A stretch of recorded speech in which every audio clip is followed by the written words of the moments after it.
وجعلنا من بين أيديهم سدا ومن خلفهم سدا فأغشيناهم فهم لا يبصرون وسواء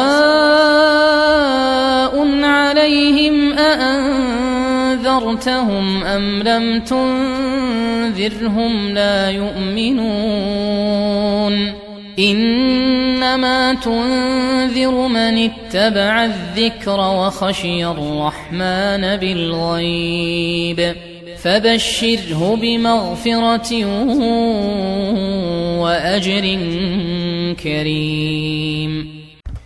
بسم الله الرحمن الرحيم. الحمد لله رب العالمين والصلاة والسلام على أشرف الأنبياء والمرسلين وعلى آله وصحبه ومن تبعهم بإحسان إلى يوم الدين. اللهم علمنا ما جهلنا وانفعنا بما علمتنا ya rabbal alamin. Kita lanjutkan kajian 34 amalan penghapus dosa insyaallah. Masuk ke halaman 23. Pada kali ini kita membahas 3 pembatal kafarah. Sebelumnya kita sudah tahu makna dari kafarah, itu adalah amalan-amalan yang ada syariatnya, ya, harus ada syariatnya. Dan amalan tersebut memang menghapus dosa-dosa. Dan amalan itu terbagi menjadi berapa macam? 3, amalan hati, amalan lisan, dan amalan perbuatan. Baik. Dan yang paling dalam dari semua itu adalah amalan hati sebenarnya. Asal dari amalan semua amalan hati. Maka kita perhatikan hati kita masing-masing. Begitu juga dengan ibadah, dengan mengkaji ini kita perhatikan hati kita juga. 3 pembatal kafarah. Pensyariatan kafarah sesungguhnya termasuk kemurahan, halaman 23 ya. Termasuk kemurahan dan keutamaan yang Allah berikan kepada hamba-hambanya. Iya. Jadi tidak ada manusia yang semuanya itu permanen, sekali dosa dia nggak bakal diampuni sama sekali dalam hidupnya, walaupun dia bertaubat, nggak ada seperti itu. Islam itu agama mudah insyaallah. Andai hal yang ditujukan sebagai penghapus dosa ini tidak disyariatkan, ya, seandainya amalan-amalan penghapus dosa itu nggak ada, seandainya taubat itu nggak ada, semua orang kalau dosa itu udah selesai, nggak bisa taubat, neraka udah. Sungguh akan sulit bagi hamba untuk tetap berada di atas jalan yang lurus. Maka semua orang itu pasti akan putus asa akan rahmat Allah kalau nggak ada yang namanya taubat dan amalan penghapus dosa. Sebab semua manusia, umat manusia tidak akan bisa lepas dari dosa atau kesalahan. Kalimatnya tidak lepas dari dosa atau kesalahan. Karena Nabi pun tidak lepas dari kesalahan. Para Nabi pun tidak lepas dari kesalahan. Nabi Adam alaihissalam tidak lepas dari kesalahan. Ya. Dan Allah ampuni kemudian. Dan manusia seperti kita gimana bisa lepas dari dosa? Setiap harinya kita pun melakukannya, lebih-lebih di zaman sekarang di mana tabarruj di mana-mana, segala hal yang masya Allah. Maka mengetahui, karena Allah Ta'ala mengetahui tabi'ah itu berarti apa? Cetakannya, karakternya para hamba yang demikian, yaitu nggak bisa lepas dari dosa dan kesalahan atau kesalahan. Allah pun menjadikan kafarah sebagai cara untuk kembali ke jalan yang benar dan lurus. Baik. Perhatikan di sini semacam rantainya. Allah mengetahui awalnya manusia ini enggak lepas dari dosa atau kesalahan. Kemudian Allah Ta'ala tentu mengetahui akan kondisi dan tabiat manusia ini. Berangkat dari itu Allah Subhanahu wa Ta'ala pun mensyariatkan adanya amalan-amalan yang mengkafarah kesalahan atau dosa, sehingga manusia ini bisa kembali ke jalannya lurus. Sekiranya Allah Ta'ala tidak menciptakan, mensyariatkan amalan-amalan penghapus dosa, maka akan berat bagi manusia. Tapi kalau misalnya nih Allah Subhanahu wa Ta'ala tidak memberikan kafarah, tapi Allah Ta'ala tidak akan memasukkan mereka ke neraka, apakah ada hikmahnya? Berarti apa hikmahnya kita diciptakan? Kalau misal semua orang berbuat dosa misalnya, tapi Allah Ta'ala pasti mengampuni mereka tanpa adanya amalan. Paham gak di sini? Yaitu innallaha yaghfiru dzunuba jami'a. Kata Allah Subhanahu wa taala, sesungguhnya Allah mengampuni semua dosa. Tapi kalau misalnya tidak ada amalan yang disyariatkan tapi diampuni semua dosa, ada enggak hikmahnya? Enggak ada hikmahnya. Berarti kita semua melakukan dosa tapi pasti ke surga, itu malah bukan hikmah, bukan kebijaksanaan. Berarti Allah Subhanahu wa taala menginginkan agar kita itu beramal, ya, agar kita itu berusaha. Kita punya dosa, dan tapi kita punya harapan. Di kitab Ad-Da'wah waktu itu kita sudah menjelaskan syarat-syarat berharap, ya kan? Dia harus mencintai apa yang diharapkan, berusaha untuk apa? Dia tergebu ingin mendapatkan apa yang diharapkan, pastinya itu. Orang yang namanya berharap ya pasti pengen. Nah, harapan kita adalah surga. Sementara kita punya dosa. Kalau kita nggak ada usaha untuk bertaubat, melakukan amal-amal penghapus dosa, tapi Allah Ta'ala pasti akan mengampuni semua dosa itu bukan kebijaksanaan. Yang bijaksana adalah hamba ini berbuat dosa, Allah Ta'ala berikan modal. Nih, modal kamu untuk terhapuskan dosanya, itu amal-amal penghapus dosa. Maka ini semua kebijaksanaan dari Allah Subhanahu wa Ta'ala. Alhamdulillah dengan adanya semua ini. Maka bisa jadi orang yang berdosa sekali, kemudian dia melakukan amalan penghapus dosa, dia hilang dosanya, dia dapat pahala. Itulah kemurahan Allah Subhanahu wa taala setelah kebijaksanaannya. Ya.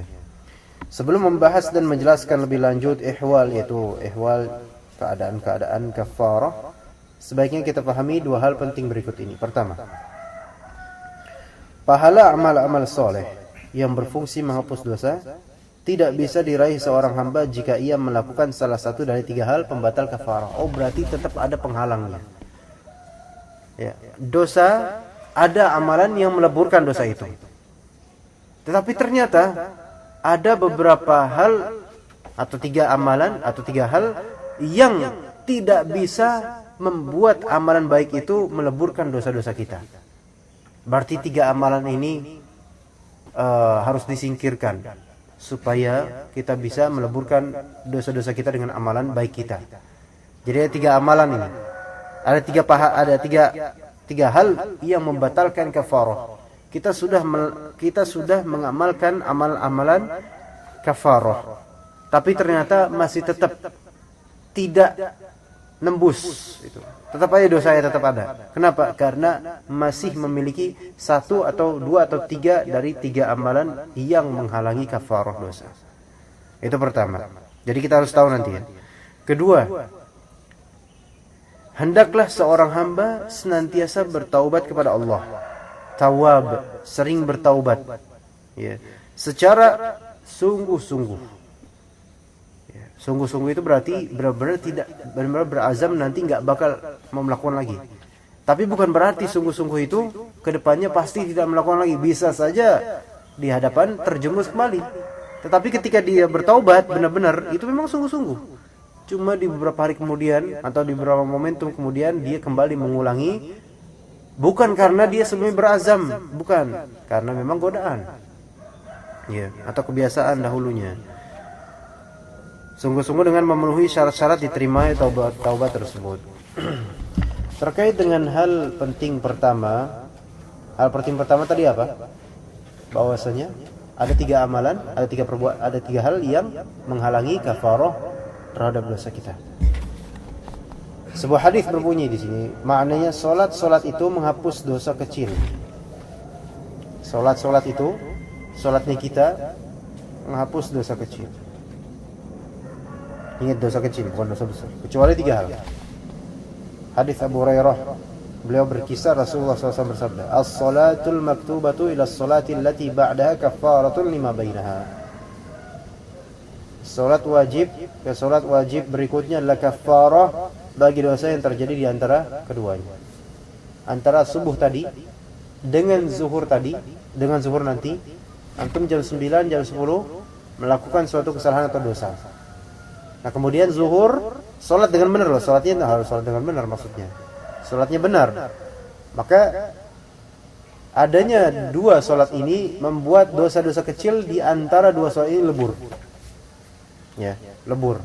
Begitu juga misalnya ada kemaksiatan jam 1 siang.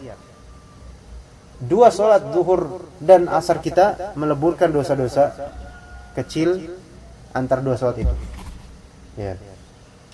Jadi as-salatul maktubatu ila as-salati allati ba'daha kaffaratun lima bainaha. Qal wal jumu'atu ila al-jumu'ah. Begitu pula dengan Jumat kita dengan Jumat. Itu hitungan yang kita tidak bisa melogikakan, ya. Biar Allah Ta'ala yang mencatatnya. Enggak usah kita logikakan. Wasyahru ila syahri, yakni Ramadan ila Ramadan, kafaratun lima bainahuma.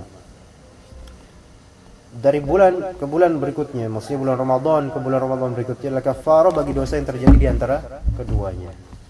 Abu Hurairah menambahkan, lalu aku mengetahui bahwa pengecualian dari penghapusan dosa itu tidak lain karena dilakukan 3 hal berikut. Ya, di sini ada 3 hal yang membuat dosa kecil kita tidak bisa dihapus walaupun mengamalkan amalan-amalan yang sebenarnya bisa menghapus dosa. Tapi 3 hal ini menghalangi. Pertama, menyekutukan Allah. Ya udah jelas, syirik. Nauzubillah. Taib, syiriknya syirik apa? Besar doang atau kecil? Semuanya. Ini bahaya berarti kan? Taib. Hati-hati makanya. Ini syirik kecil loh. Kalau syirik besar mudah-mudahan Allah Ta'ala menjamin, mudah-mudahan. Syirik kecil dan mudah-mudahan Allah mengampuni. Itu juga makanya kita sering-sering berdoa kepada Allah minta perlindungan dari kesyirikan yang kita ketahui atau yang tidak sengaja kita lakukan. 2, melanggar baiat. Maksudnya di sini adalah memberontak ya, kepada pemimpin kaum muslimin.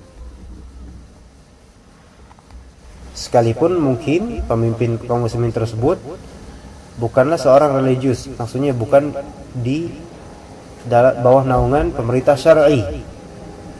Maksudnya pemimpin kaum muslimin di sini adalah orang sekalipun fasik yang memimpin orang-orang Islam dan muslim pemimpin ini. Ketika memberontak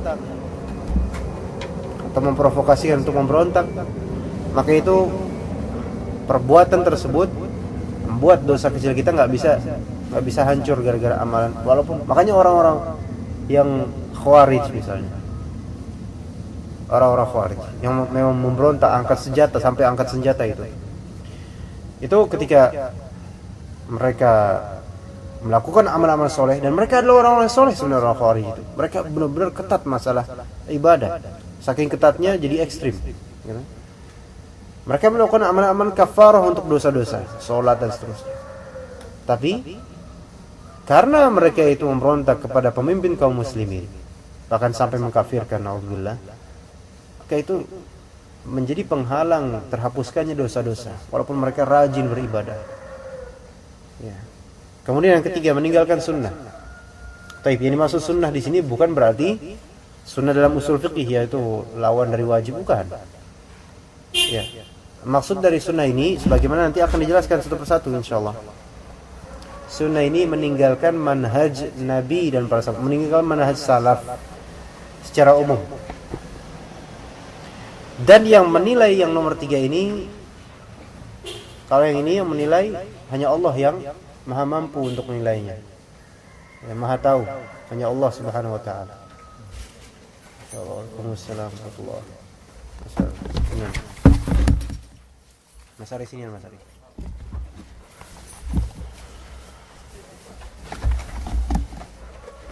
Pas, tinggal 1. Pas banget, Pak. Jadi itu meninggalkan sunnah di sini maksudnya bukan meninggalkan amalan sunnah seperti berzikir, bukan. Tapi meninggalkan hal-hal yang merupakan asas dari manhaj Nabi SAW dan para sahabat, manhaj salaf. Ya. Abu Hurairah meneruskan, Arti melanggar kontrak adalah di sini kok kontrak nih kesannya kayak lagi mau kerja atau gimana? Bukan itu maksudnya. Bukan antum punya kontrak kerja kemudian antum melanggar itu beda lagi, itu urusan muamalah. Enggak. Ini maksudnya adalah urusan dalam masalah kewargaan dan kepemimpinan, gitu kan? Engkau membaiat seseorang, intinya engkau punya pemimpin muslim, gitu kan? Walaupun fasik. Kemudian engkau membelot darinya, memberontak, mencaci pemimpin, dan engkau memeranginya dengan pedangmu. Jadi memang benar-benar niat benar-benar untuk memberontak. Maksudnya, ya ini kan kalau zaman itu kan dengan pedang.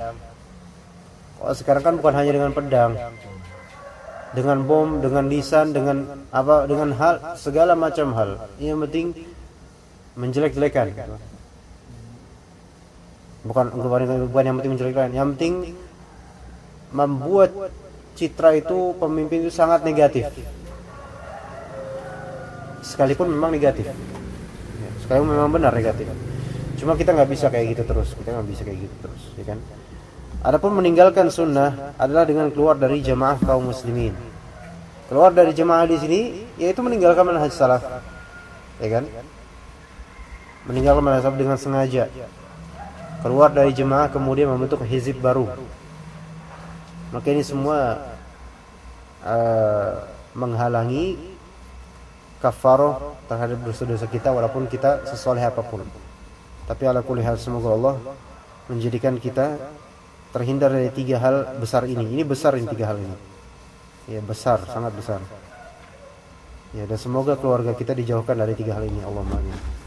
Tapi untuk yang berikutnya tak satu ya, halaman 25 insyaallah kita lanjutkan pada hari Sabtu insyaallah taala. Maaf ya Pak Asrifin. Langsung kita stop. Ya subhanallah wa bihamdihi asyhadu an la ilaha illa anta astaghfiruka wa atubu ilaik.